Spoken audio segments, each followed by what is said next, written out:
Today is the third day of the May 1986 retreat.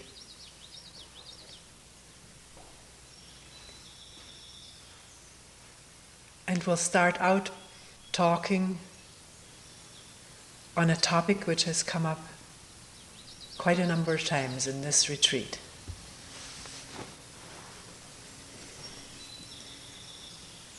And that topic is work. / career / what should I do / should I change, jobs, go back to school. Is there such a thing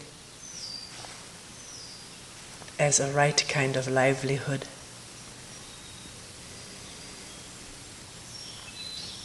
The right kind of work.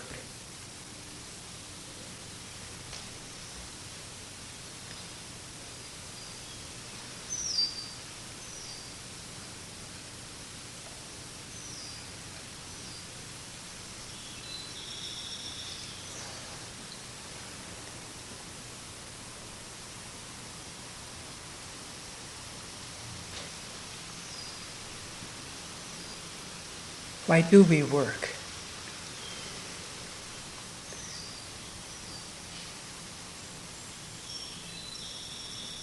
Quite clearly,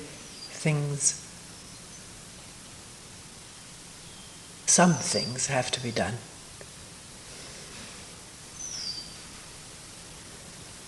Depending on one's standard of living, the culture one has been brought up.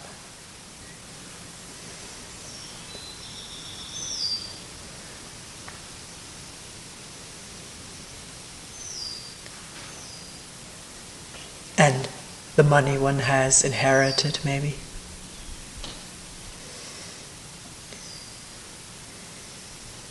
Or saved. One person recently told me that he's going to work until he has a certain net under him. This is how he put it.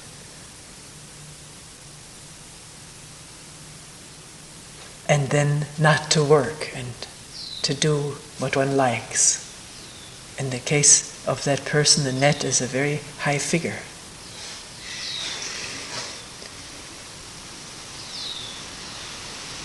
So, one may have to work for years and years and years and years till that sum is together, if things indeed work out that way, which often they have a way of not doing, but sometimes they do.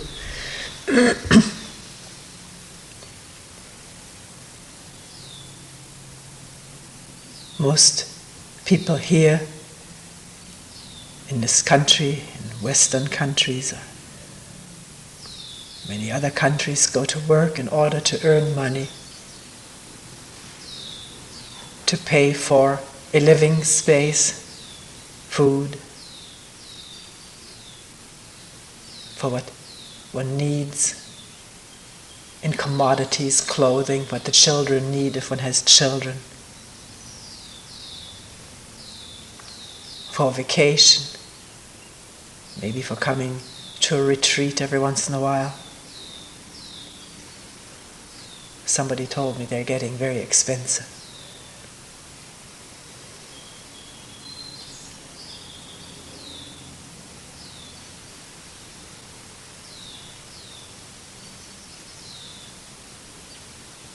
Is that all that one is working for? To be able to do the things that one needs to do and get the things that one needs to live in a style that one would like to live in.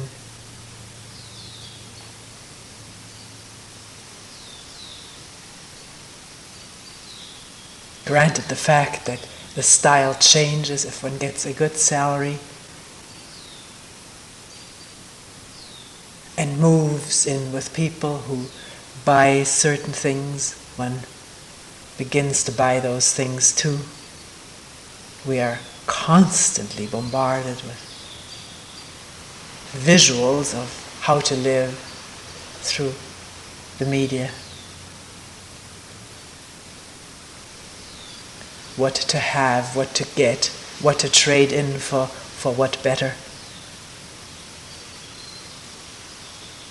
So just because one starts out working to get some money to live in a certain style doesn't mean this style is going to remain the same as the money comes in. Of course, there's also the whole thing of being able to buy on credit and then having debts to pay for.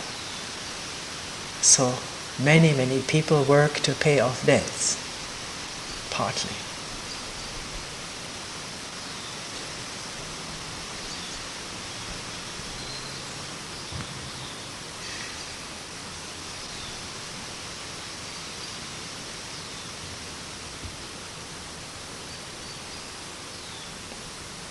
Is that all that one expects work to do for one, to get the money to live in a certain way? One also wants to enjoy one's work, although millions of people, I think, have given up on that aspect. That there could possibly be work that one could enjoy.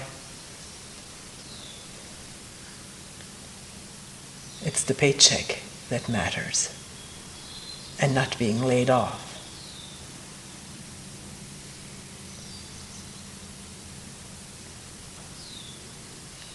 Not just the paycheck that matters, but it's if one lives in a mining town, what can one do to earn a living?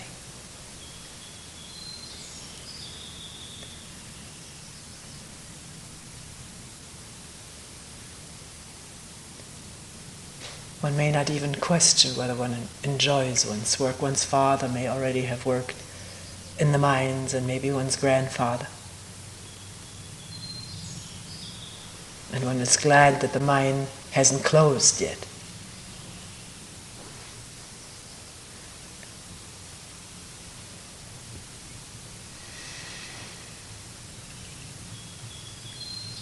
And yet it has been seriously questioned how we live working for maybe 50 years or 40 years of our life,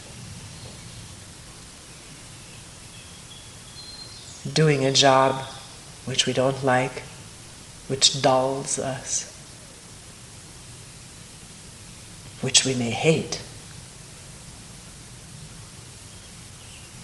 And then what happens in that process of going to work day in, day out, either totally indifferent to what one is doing or hating what one is doing.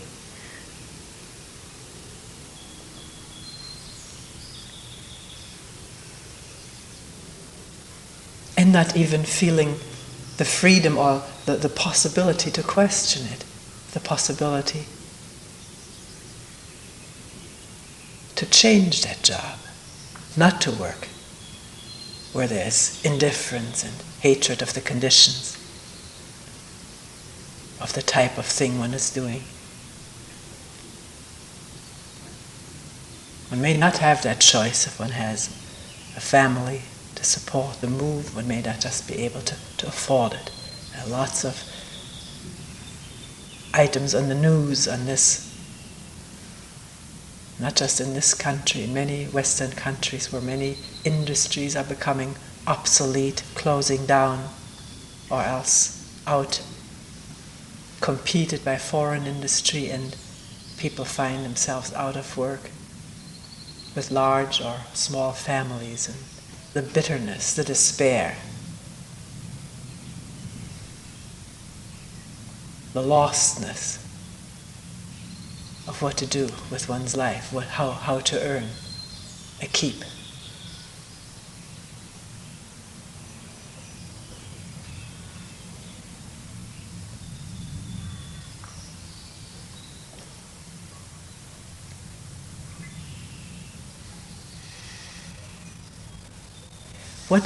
What does it mean to work, to love one's work?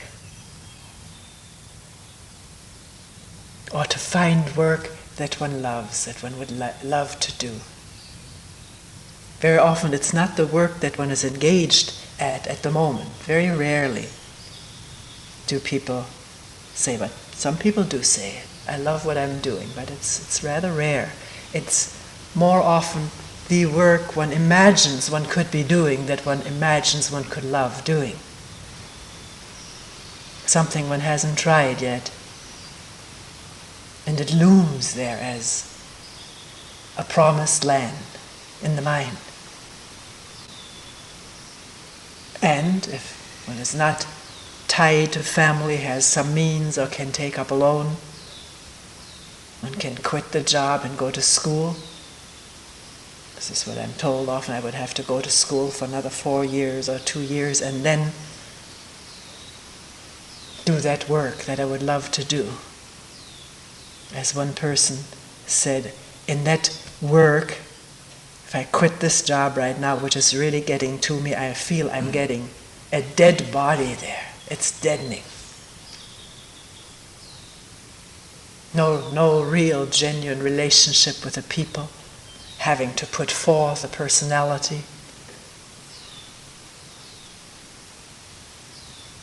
And really not caring about what I'm doing.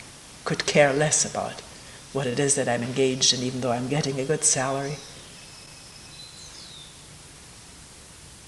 No way to express myself in that job. This is how it is often put, and was put in this case. And a job looming in the mind, one has maybe heard about it or dabbled in it, done some of it, has friends who do it, a job in which one feels one could express oneself or fulfill oneself.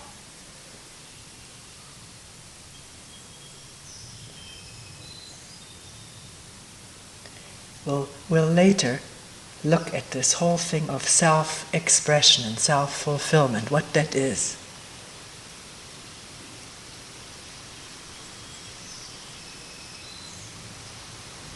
Another way of thinking and proceeding is, in this job that I'm doing right now, I'm not doing anybody any good.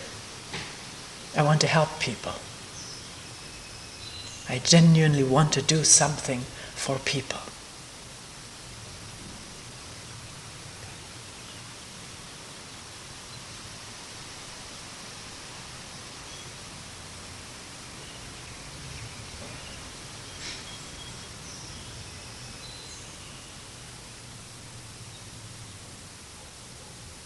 Or, in this job I'm not getting any place, I'm pretty much stuck, but I do want a career. Don't I have to have a career? People want it, and at the same time, at least while here and talking, question it. What is a career? Everybody else seems to go back to school or to training to get a career. I have no career. Should I have a career? What is it to have a career?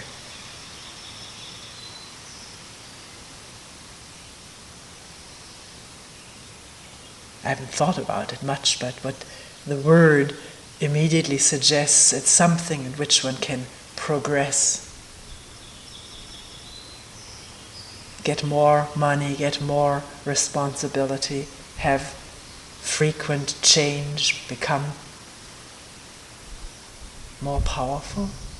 Is that part of a career? More prestige in the society? Among the neighbors, is that part of a career?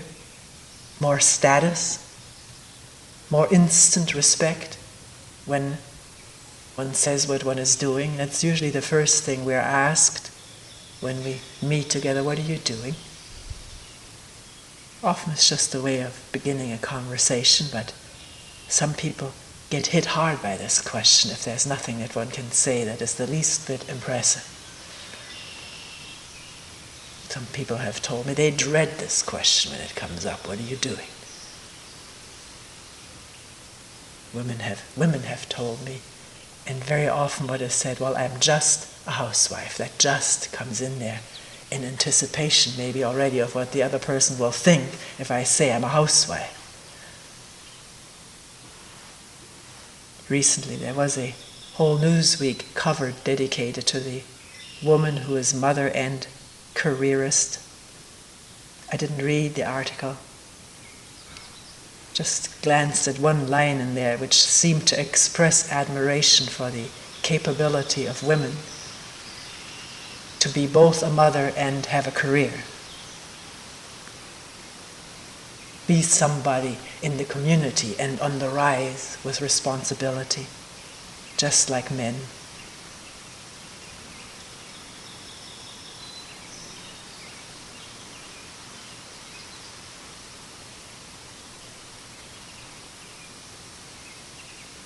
Recently, talking to a person who is doing an internship as a medical doctor, first-year internship, which must be one of the most grueling things any human being has ever put through in a career. 120 hours of work a week, 36 hours of work without sleep, maybe an hour or so, but as this person reported, by the time that hour comes, you don't sleep. Because you're still also on call, you may be called for an emergency. And we talked about that. Why is this, how is this possible for this to be demanded of a person? And we talked about that it is a tradition considered good for the future doctor to have gone through this. And of course, once one has gone to it, how will one not, as we talked about yesterday, have this tremendous urge to impose this on the next one who's coming along? I had to do it, so it will be good for you too to do it. It would take great ease and insight and space and intelligence to say, wait a minute, let's stop that. Even though I've gone through it and suffered through it. But then this person also mentioned that something seems to accrue to her colleagues, which this person said didn't happen with her. It was not so with her. But there's some input from this. One is finally the doctor. Even though on the lowest step of doctoring in the hospital, but one is there, and at times one is there alone or almost alone. One has now the responsibility of life and death. And having reached that, attained that, having that position, that power, compensates for the 120 hours. Not just mentally, but it seems to give an infusion of energy.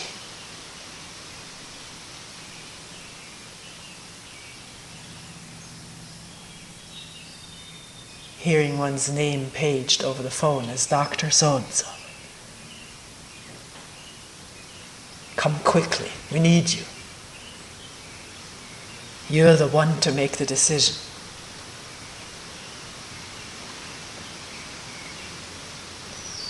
And she thought that this may be part of the reason why there is no change in the system. That here, after grueling years of study and training and internship, the first step of the ladder has reached, and that step is way above the whole hierarchy in the hospital, including the seniorest of senior nurses. One is on top of that, above that. In this country, it may not be like this in other countries. I think we have, in this country, reached an apex of prestige for the doctor.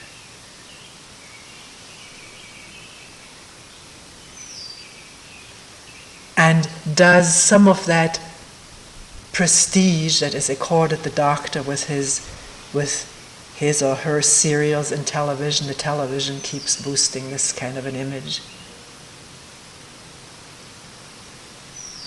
General Hospital, or Dr. Sam, or whatever.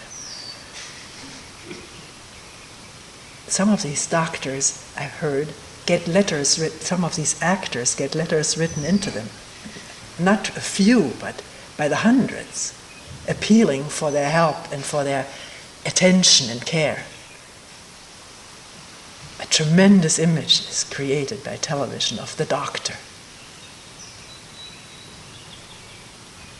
And has that in fact rubbed off on the multitudes of healing arts which are coming up?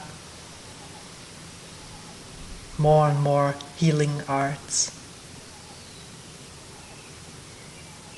Is the image of the doctor in there somewhere when one decides to enter that kind of a profession? I don't know, it's for each one to look and to watch. Not look now and then forget about it, but watch as one is training and performing.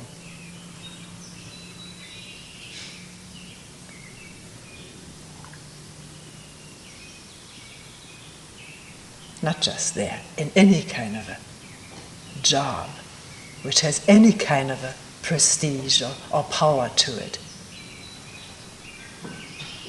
Is that what is part of the attractiveness of it? Or if that's absent, part of the uninterestingness of work, that there is no prestige in it, no power, no status, no one owing and eyeing when one hears what one is doing.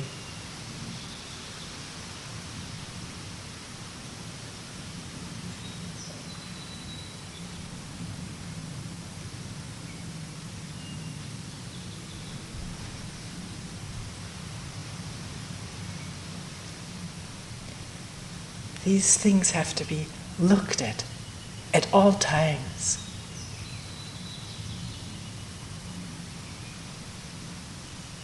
In working, particularly the aspect of power, prestige, status, respect.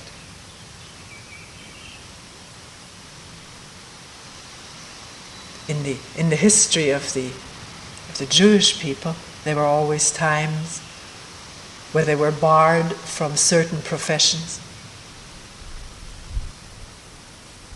It was used as a means of humiliation and punishment to exclude these particular people from academic jobs. Certain menial jobs were all right, and money lending was all right. No one else wanted to do it because the Bible or whatever religious books one was following was not talking well about interest, usury.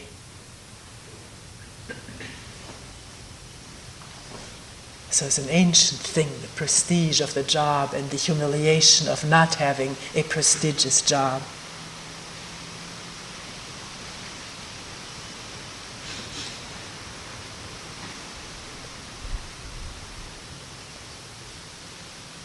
So to clear away ideas and verbiage and to see why is it that I don't enjoy what I'm doing and want to do something different.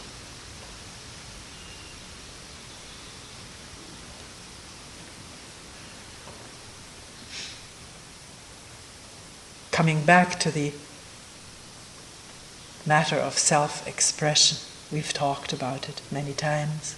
Self-fulfillment.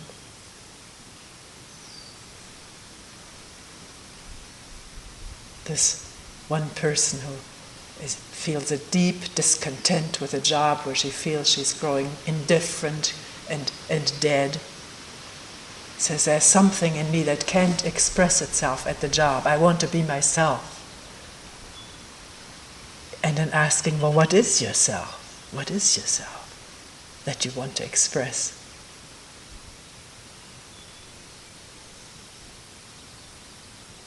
I think the person said, well, that's what I'm coming here for, to find out. Which may be postponing looking right now. What is the self that wants expression? and satisfaction and fulfillment.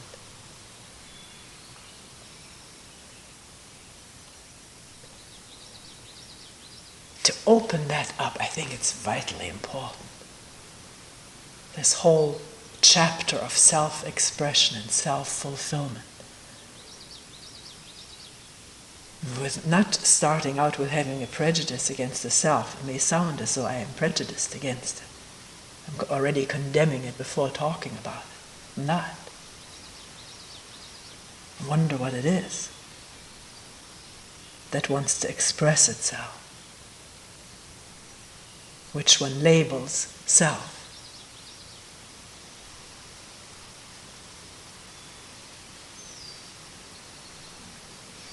What do we mean when we say, I want to be myself?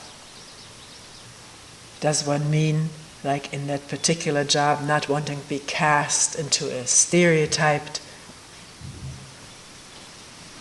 role of the office manager, of the office person?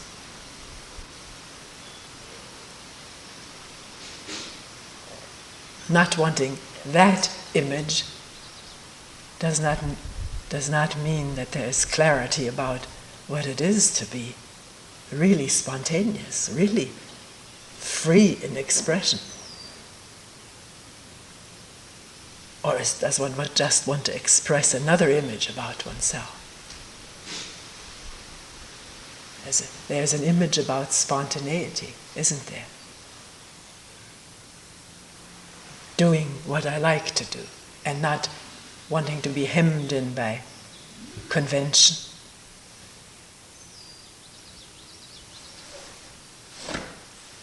But what is what I like to do based on?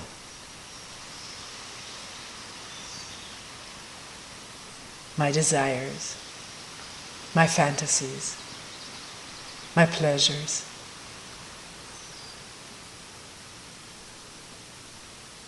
What feels good?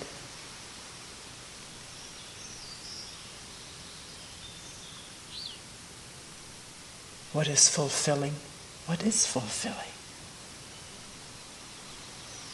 Feeling good for a moment isn't in this fulfilling, again, a feeling that one is doing something that is acknowledged by others? Maybe not. Maybe just feeling that one has done a good job, no matter what anybody else says.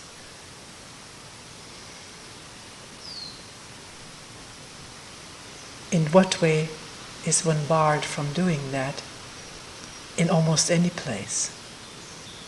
By which I'm not putting stamp of approval on certain conditions which may be unbearable to work under.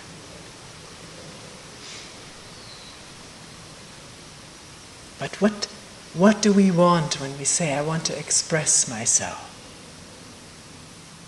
Very often, if one questions it, it has to do something with art. There's the feeling that if one is working in some branch of the arts, performing arts or expressing arts, then there must be this possibility for spontaneous expression. Expression of what? What ails one? What concerns one? What pleases one?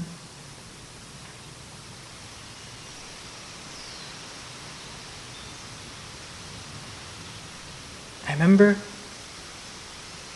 thinking at a certain period in my life that the artists must have it, must have something. They must have the source of creativity out of which they create.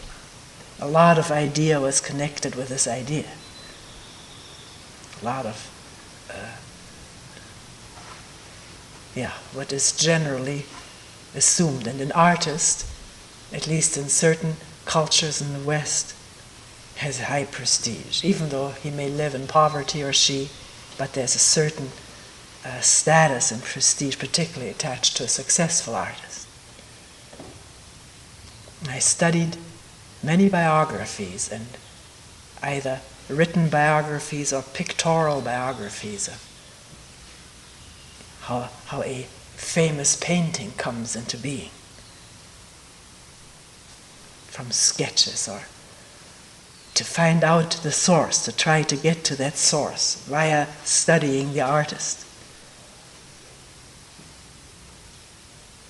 And what was revealed that in artistry too, the source most of the time seems to be thought, memory, experience.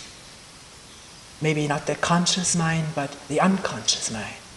And what's deposited, all the symbols deposited in the unconscious mind. And the expression of that, which is limited. It's not the source.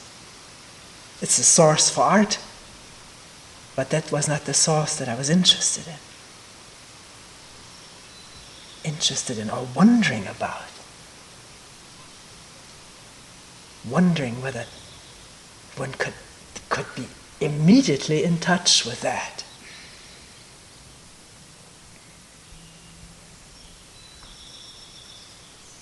And where in all this does the self come in?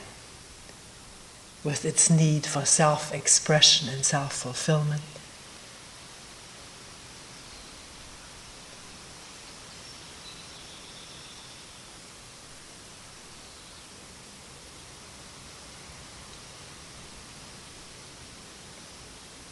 In looking at Zen art at a certain time in my life, because here it was said these strokes came out of no self.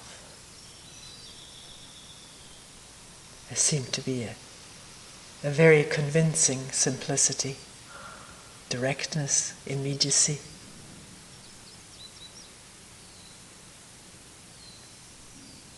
I wonder whether this kind of activity was fulfilling to the one who made these strokes. Why did a person take a brush and do these things?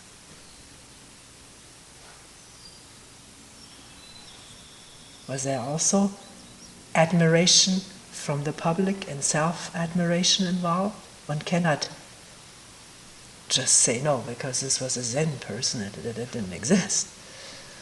That would be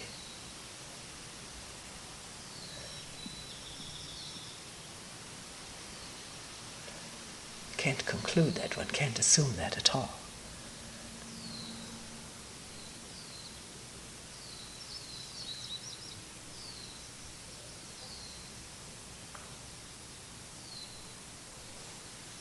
Is it in fact, I'm leaving the Zen chapter right now, is it in fact always the self that wants expression? I don't know. The self with its pains, hurts, discontents, and its incredible longings.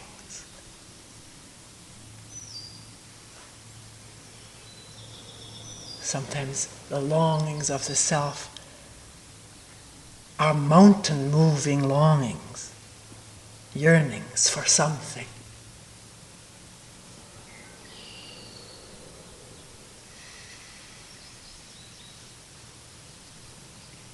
Is it always that self which is a limited structure of our memories, images, thoughts, fears?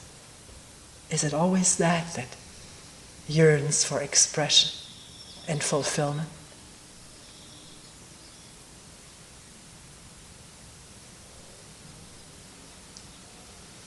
Gratification, appreciation, being loved, being approved of.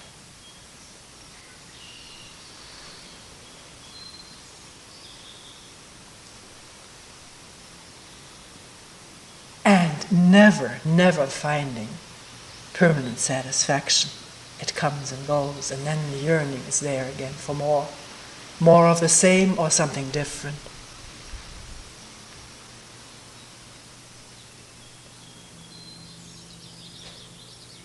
The question that's coming up is,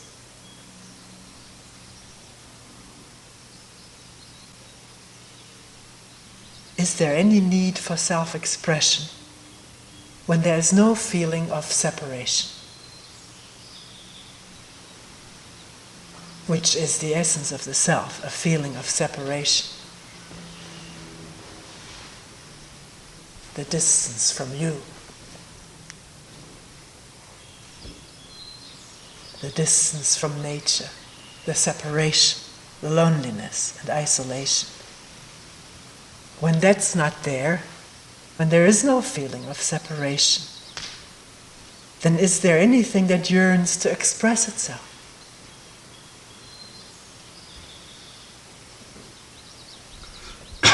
Separately from every moment of living. Every moment of living, can't that express what? Life itself. And the love of life, the love of living.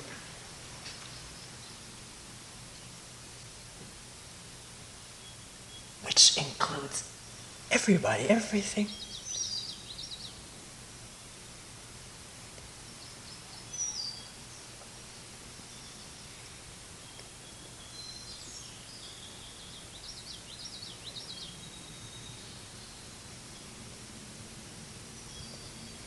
I wonder how capable we are when we are bonded to this self-image of what we are, what we should be, what we can be, with all the defenses and all that goes around it. We'll talk about it more, and we've talked about it a lot already. And one is beginning to see that. The tremendous power of the self-image, the attachment, the powerful attachment to it, and with that, the shadow that it casts. The isolation it produces. As long as there is this being wedded to this image, welded to it, being that image,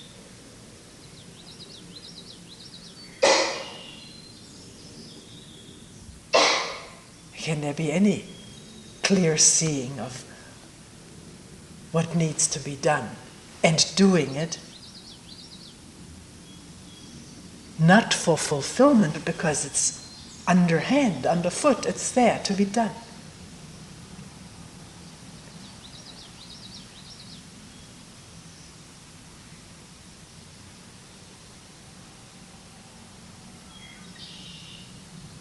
The moment I expect satisfaction from it, I'm setting myself up for success or failure. Success meaning very often pride, a new boost to that self-image, and then the wearing off of that. Fixes wear off. One needs new ones and stronger ones. And if I fail, well, we know the depression, despair, pain and hurt.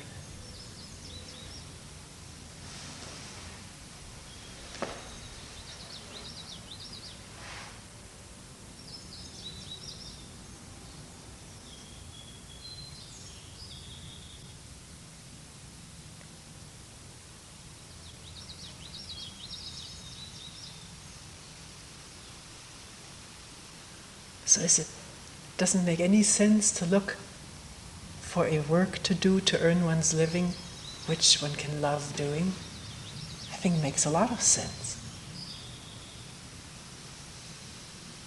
Not to be stuck in something that grinds on one and dulls one and sucks the life energies out of one.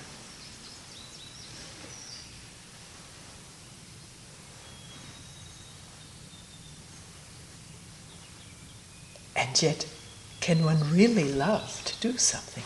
Is that possible? as long as there is this feeling of self that is a bottomless abyss of wanting and gobbling it down and never content, never fulfilled, maybe for a moment. And then the same old discontent.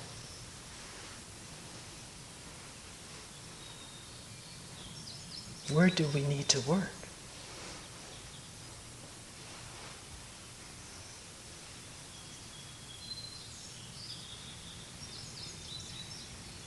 On the job, changing it, improving it.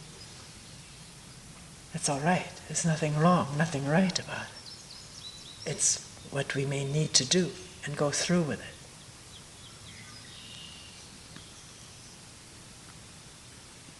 But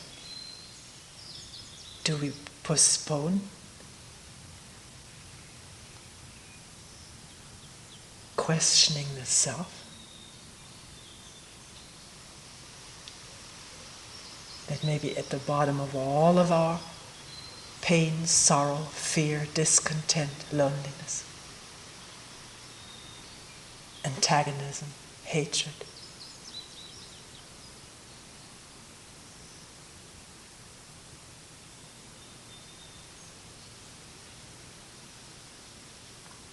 Do we need a special workplace to question it, to look at, to see, to be free of it? Is that bound to any place? Any occupation? I don't know. I wonder.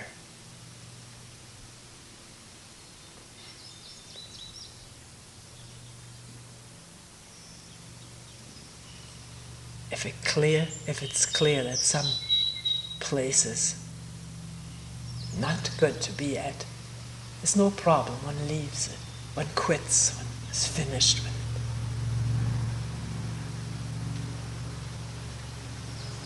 But how do we perform the minutest kind of work, not at the place of work, but any time?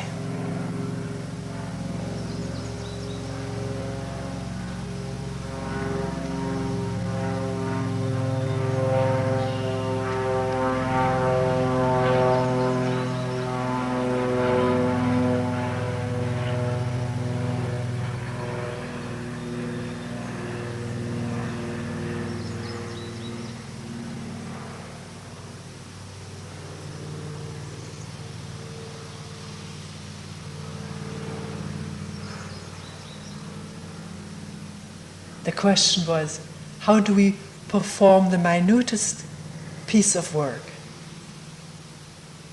Any place, wherever we are. Right now in this retreat, people have from between 1 hour to 4 hours, I understand, of work. How is one? How is this work proceeding? Can one watch minutely, carefully?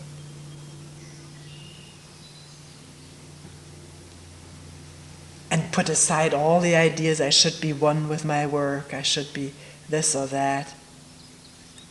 That doesn't help in looking. To look, one must have no ideas about how it is, but to attend, to feel, is the visualization of the imagining of the end of the work the important thing, and therefore sometimes it can literally kill this moment of work by thinking, I have to get through with it, I have to get it done. The idea of the finishing of it, the pressure coming from that idea, killing the awareness of this instant, which is without time. One instant of doing something with no thought of the next moment. Will I get done? Will I do it well? Will I be approved of? Can I do it? Can't I do it? These thoughts come up. And therefore we don't see what we're doing.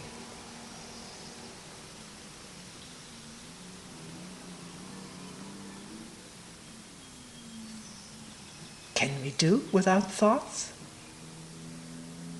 Wipe off the crumbs on the tabletop, all the different colors, whatever, depending on what we've been eating. Greens and reds and a lot of brown from the bread. Sometimes there's a hair in between, piece of napkin, a streak maybe from yesterday, a little circle where a cup was, and the cloth in the hand, and the gathering of it all,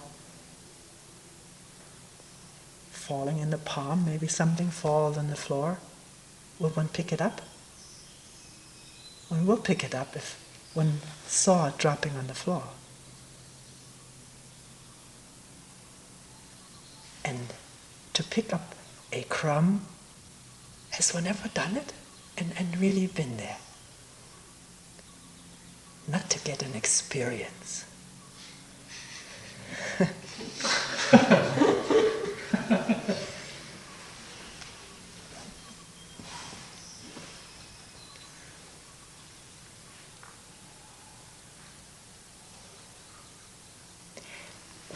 When work proceeds like this, I almost said when love proceeds this way, it is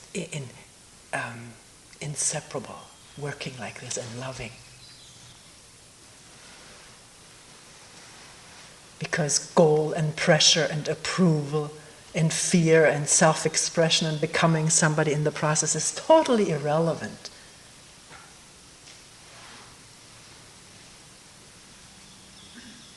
Yeah.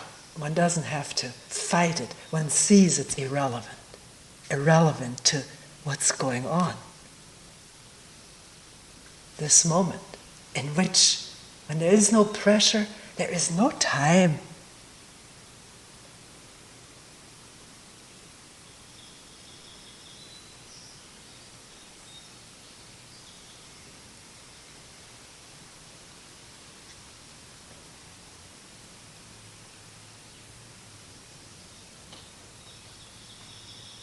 And because of that, there's no fear.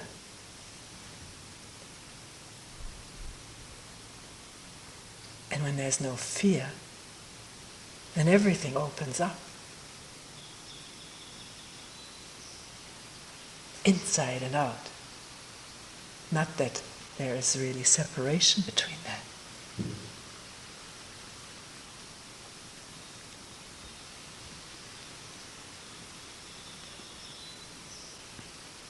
So, what am I doing this moment? Can that question pop into the mind? It will. One hasn't even done it, it pops up. What am I doing?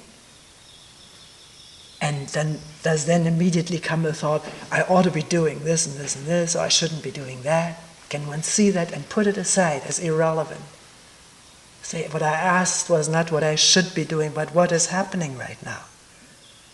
And since the question is there, and it's serious, one means it, one wants to find out. I sound so heavy. I don't mean it that heavy. I mean it lightly.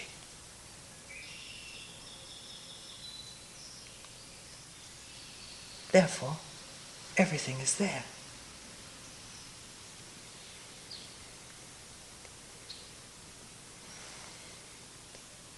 Except the self-image, which is such a drag.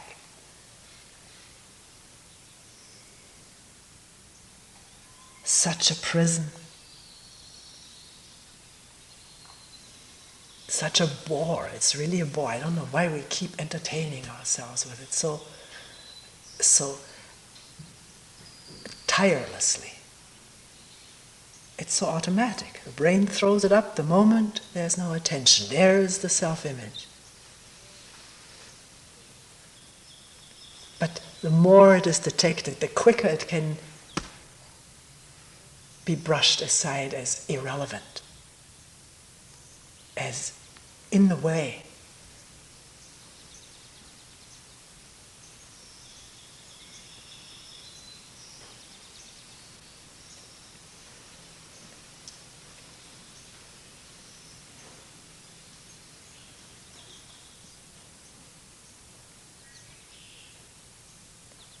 So can whatever work one is doing, if we use that phrase, express love,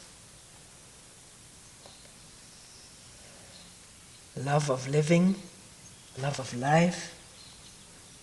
It's dangerous to say that. Because one may immediately say, how can I get that love of life? But you can't get it. One can't get it. It's the self that wants it. It's there. And the self is understood, seen as irrelevant in the way.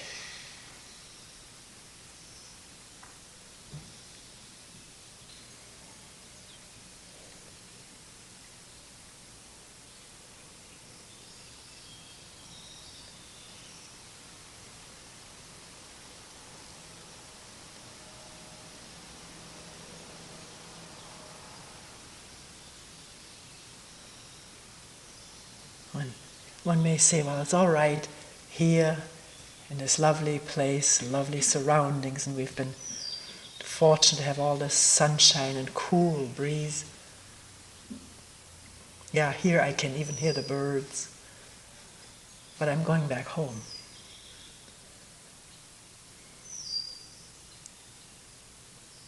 And then I do this and this and this and this, which has nothing to do with what I'm doing here.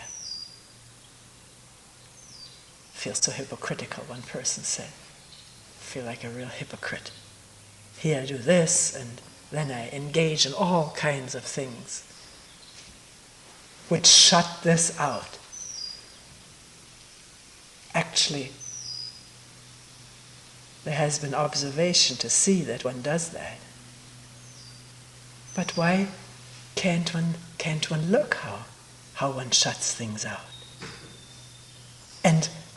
And look and live with the consequences of this shutting out of this open looking. Why can't one be aware of the fear? One person said, I don't really want to see.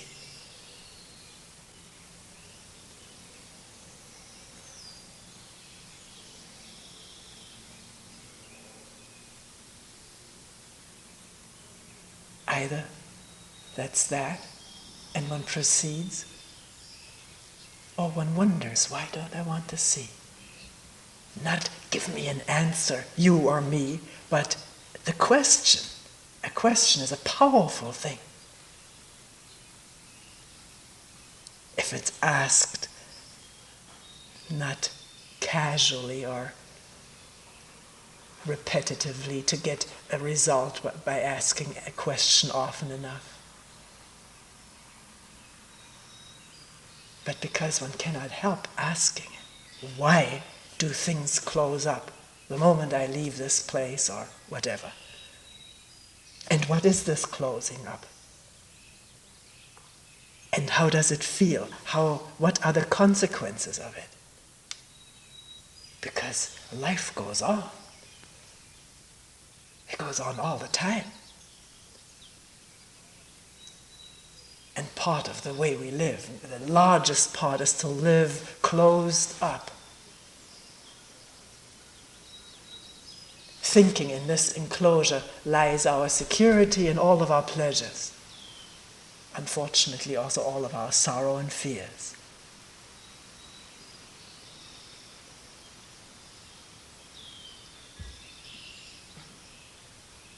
Why not see all of that? Oh, you say, well, I don't want to see. Well, then don't see. Seeing doesn't come because we want it. It comes because someplace there's a question about how we're living and whether we have to live closed up, closed down, cut off from the source.